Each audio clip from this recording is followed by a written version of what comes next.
Hey, how you doing? This is John, and welcome to John's Long Box. Today, no, I'm not doing Vampire Tales today. Today, I'm doing my monthly visitor for August. These are my comics that I got for the month. I got a bunch of back issues from mycomicshop.com, and I also got my discount comic book service comics in the same day. Those are pretty much the two online resources that I use. My comic shop is for like back issues that I'm missing or stuff that I'm interested in, and discount comic book service is for my new monthly comics. All right, so since they came in the same day, I'm just going to roll them into my monthly visitor. So I got Vampire Tales #1. It's not the best condition. I actually bid on a better condition one on eBay because I'm a freak, but I like this. And this little spoiler alert, this is going to be my next showcase. So I'm going to be showing this off next. So let's, what else did I get? I also got Spidey Super Stories #17. I don't know. I'm just very nostalgic for this series. Again, I got this is the back issues. And I was saying to my wife last night that this is how Spider-Man looks when I close my eyes. This John Romita Spider-Man. I don't know why. And this is how Captain America looks when I close my eyes and think about Captain America. That's the look for me. All right. I don't know. I'm old-fashioned or whatever. But some interesting things to note that why can't I think? Mortimer Winslow did the art for this. Okay, so if you look back at my Spidey Super Stories, Mortimer Winslow does the art, and then Mortimer Winslow does this story, this vampire story inside Vampire Tales. How different is the style? Very murky and atmospheric. I'll be talking about that when I showcase the comic. Here's another comic I got. You can see mycomicshop.com. They don't know I exist. This, believe it or not, was the very first Spidey Super Stories comic that I collected as a kid. So I started collecting with 18, and then it was hard to get back issues as a kid, so I didn't really get the earlier issues. So I'm reading the earlier issues for the first time now because I'm up to 18. All right, this I noticed the other day that I was missing from my collection. I said it a few times at the beginning when I was doing this. When I started this channel, that I was into sword and sorcery comics. I never read sword and sorcery comics as a kid. I don't know why. Like, I read an odd issue every once in a while, but when I was a kid, it was all superheroes. I wanted superheroes. But now, I think superheroes are overstaying their welcome, and it's time to move on. I don't know. It's sad to say, but I'm getting tired of and I think once comic books started doing like stuff like The Boys and the deconstructing, it was kind of like showed you that comic book fans were moving on from superheroes. And now we have The Boys as like a #1 show that's deconstructing superheroes. So there you go. I think it's going full circle. But anyway, I'm rambling. So I got Pathfinder. I was missing this issue, and I don't know why. I just never picked it up, and it completed a story. I like this. This, for those of you who don't know, Pathfinder, the D&D people kind of split. They called it the Edition Wars. They make it sound so dramatic. But I think it was like 3rd edition, went to 4th edition. I don't know the exact numbers. I stopped getting Dungeons & Dragons at Advanced Dungeons & Dragons 2nd edition. I bought an odd book once in a while because I just like the art. But for the most part, I never played anything above 2nd edition Dungeons & Dragons. And when I play role-playing games, I use villains and vigilantes from Fantasy Games Workshop, but I use them heavily modified by my own house rules. All right, so enough of that. But so this is Pathfinder. This is whatever. People went with the 3rd edition. I don't know. I never got involved, but I like the comics because I do like Dungeons & Dragons, and it's basically Dungeons & Dragons Pathfinder. This I just got, and I did a showcase on it, Mystery in Space. This was a request from RJ from the 4th Age. Go check out RJ. Go check out the 4th Age and buy his comic, Thomas Valiant. And I did a showcase on this, so I'm not gonna belabor the point. And I don't know why, but I must have clicked off by bags and boards. So some of them came bagged, some of them became boarded. And this is the first of my monthly comics. So this is Dungeons & Dragons Annual #1, and I always get the cover A's. I'm not into variants. I don't like variants. I think variants are bad for the comic book industry. Like I really give a crap about the comic book industry these days, but you know what I mean. Like it's like predatory. It's like people are, I'm going to get the expensive cover. I don't know. It creates false illusion of sales, and I think comic book stores who fall for that. Like I asked a question: can a comic book store survive if they just refuse to get variant covers? Okay, do they need to get varied covers or to stay in business? And if so, that's pretty crummy on Marvel and DC's behalf. But anyway, I digress. So there we go. Owlbear. Everybody loves an owlbear. Okay, this is Ant by a crazy lunatic Eric Larson. I ordered these 3 months ago, and I really do think that I'm done with this lunatic Eric Larson. And then I got 2 copies. I don't know why. I think I ordered this that month that I actually double-clicked my order, or double did my order, and I think this was delayed because Eric Larson had some sort of a lunatic emergency because he's a crazy person. And what do we got here? Absolution. I ordered this because I thought it was a continuation of Christoph Gage's Absolution, and when I got the comic, I was like, "What? How did I order this?" And there you go. It has the same title as another comic that I thought. See, now they're back to being bagged and boarded again. Usagi Yojimbo. If you watch my channel for a while, you know that I'm a Usagi freak. I love Stan Sakai. I love Usagi Yojimbo. It's pretty much the comic that I look forward to the most every month, and I'm like a little kid. This is the comic that I will be reading first for the new comic because I like it so much. And I know this is morbid, but I always think I could die tomorrow. And if I die tomorrow and I've only read, because I used to put all the comics that I didn't want to read on top of a stack and then read them first and then like reward myself with the good comics. And then my comics that I was liking, I was putting them farther and farther away, you know. And I was reading them fewer and fewer between because I was getting so many comics that I wasn't excited about because I'm a crazy person. So then I'm like, why am I doing this? So now I put the comics that I want to read on the top of the stack because life is short. Gun Honey. I thought this was over, but here's the second series. And yes, it's Cheesecake. Yes, it's titillation. Yes, it's actually pretty damn good. To me, it's just like slightly more suggestive than a James Bond movie. Here's another little fact. I've never seen a James Bond movie, so consider that I've never seen a James Bond movie. I was actually thinking of, okay, let me ask you guys, should I binge watch all the James Bond movies? And of course, because I'm a lunatic, I have to watch them in order. So there you go. Okay, Frankenstein New World. I've said this many times. I'm a Mike Mignola freak. I love all of his Hellboy stuff, and I really like his take on Frankenstein. Just so good. I recommend anything by Mike Mignola. Anything set in his whatchamacallit, his Hellboy world.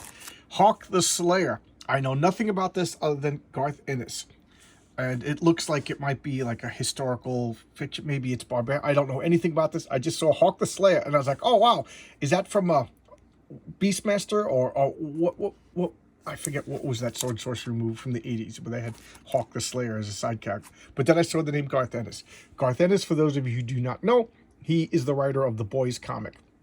Now, believe it or not, The Boys is my least favorite thing I know that sounds awfully pretentious, but The Boys is my least favorite thing that Garth Ennis did. Why? Because I like superheroes, and I want my superheroes to be good. Garth Ennis doesn't like superheroes. That's fine. He does great war comics. He does great historical comics. He did one of my favorite comics of all time, Hitman. You know, you don't have to like superheroes to be a good writer, you know, and you don't have to like superheroes to write comic books. Garth Ennis proves that. But then he did a superhero comic, and he just hates superheroes, and he just made them. I don't know. I bought The Boys out of loyalty for Garth Ennis. There was some good writing in it, some clever writing, but overall, it just brought my soul down. Just reading that comic, like that was one of the comics I just started putting it off, and I think it was like 20 months of Boys stacked up. You know, and at that point, I was reading all my comics as I got them. That I just put it off because it was just a drain on my good nature. Is the only way to describe it. Okay, Terry Moore, Parker Girls.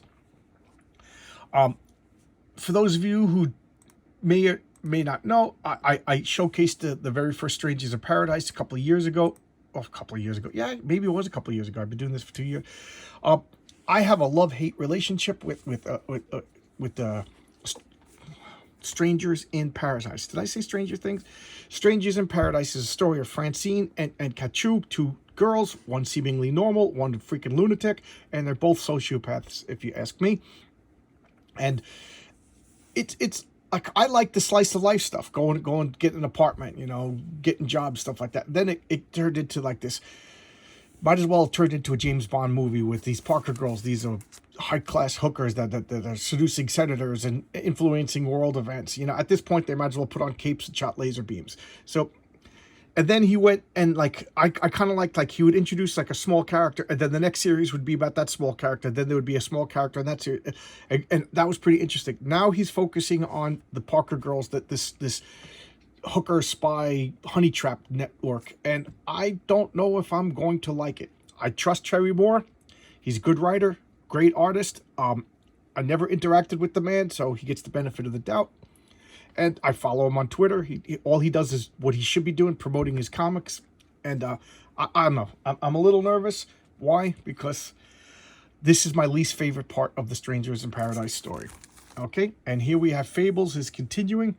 The Black Forest issue 4. And I think I missed a few issues, so I got to check this out. But I showcased the very first issue of Fables. For those of you may or may not know, it's Bill Willingham, Buckingham, and Lily. I know I can never say his name. It's, imagine that all the Fable characters are real and then live in Manhattan. You know, they come from the Fable dimension and they live. It's really, really, really good. I think I showcased the Bigby Wolf and Batman, and then the first issue of Fables. It's time to maybe revisit Fables. Really good, recommend it. Get anything by Willingham. He's one of the guys sight unseen. I get what he makes. We got Hellboy and the BPRD 1957. Sorry about the glare. Falling Sky, just a one shot. Just pick it up. I love these. Oh my god, I just love these. And here's some more stuff. That was done. This was all my monthly stuff. Now I'm back to filling in back issues. One of the guys who subscribed, one of my subscribers, contributor, asked me to showcase Weird War Tales. So I had to start with number 1. Here's number 2. Really good shape. So you're gonna cost me hundreds, if not $1,000, by the time I'm finished with this collection. And now you guys are gonna laugh at me, but I don't care. Oh, as I drop stuff on the floor. So how am I gonna pick this up without? Okay, here we go. Chili. I'm even getting some of these model comics. This is not in the best shape. What do they say here? Good. Okay. Good kind of means garbage.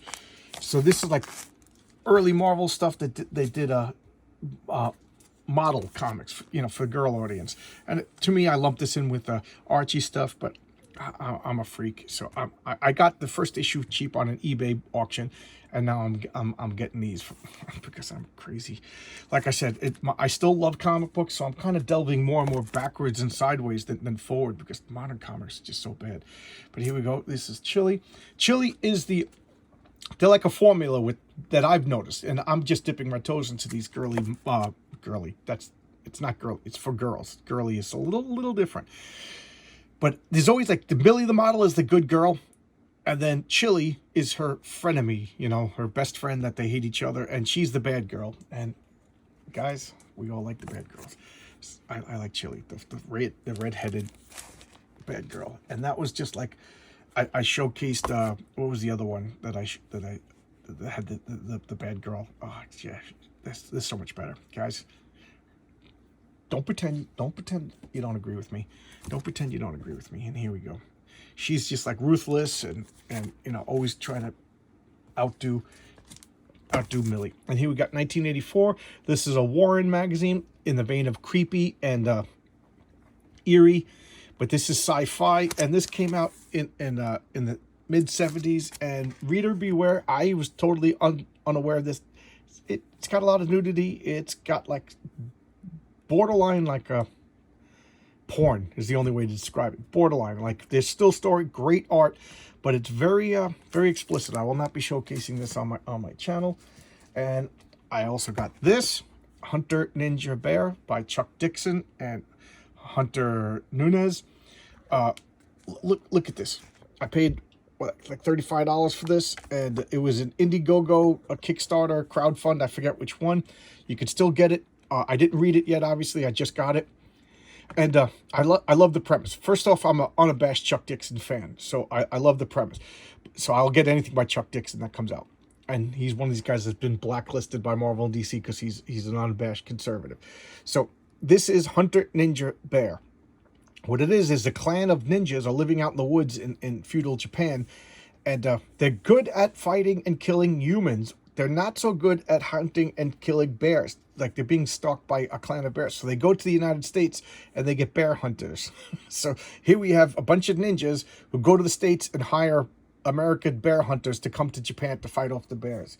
I don't know. Just sounds insane. Insane. So here's another comic that I don't know if I showed this off in the last one. Wraith of God. This is another crowdfunder by Aaron Lopresti. Look at that cover. That looks amazing. And that's everything that I got. This is my new comics. So, okay, so my monthly comics, which isn't, if you notice, it's getting smaller and smaller and smaller because new comics are interesting me less and less, and it seems like my back issue fill-in comics are getting bigger and bigger and bigger. So this is my video for today. Tomorrow I will most likely, unless something changes, be doing Vampire Tales #1. Okay, so I'll see you tomorrow, guys. And I got a couple of ideas for the channel. And I almost forgot to mention, I have 250 subscribers. Thank you so much, you guys. At one point I was going to stop because I was in like this desert of getting new subscribers. Nobody was commenting. Today, like every video now is getting a couple of comments. People are interacting. People sending me message emails and private messages. So thank you guys. I love the interaction. Just, you know, instead of private messages, let's put it on the thing so everybody can interact, join the conversation. You know, I got, you know, it's supposed to be a community. I want everybody to talk. Second off, like I said, I got 250, and my 250th, I don't know if he waited or was one of my work buddies. So thank you, Tony Dimes. He's a rapper. We work together, and he has a rap video called Sunday Gravy. So go check it out. I know nothing about rap. I showed it to my rap friends. They liked it. You know, I'm an old fogey who, I like my old punk rock. I like my heavy metal. I like my jazz. I know nothing about rap. My friends say it's good. Tony is a great guy. Go listen to Sunday Gravy by Tony Dimes, and also get Thomas Valiant by RJ, who's the man behind the website, the YouTube channel, The Fourth Age. You know, YouTube is a big place, is room for everybody, and I refuse to be one of these drama people that fight and feud. You know, I know that gets people excited, but that's not me. I like everybody. I even like you. I like you. All right, see you tomorrow, guys. Bye-bye. Oh, and I haven't said this in a while, and I think at 250 subscribers, and this, I think, is my 400th video. I appreciate you guys. Thank you so much. You make this fun. This is a lot of fun for me. As you can see, I got a new logo. My friend Jimmy's daughter, she just graduated college, graphic arts. She designed this John Longbox little graphic for me. It's a lot of fun. I think I'm going to put it on a t-shirt.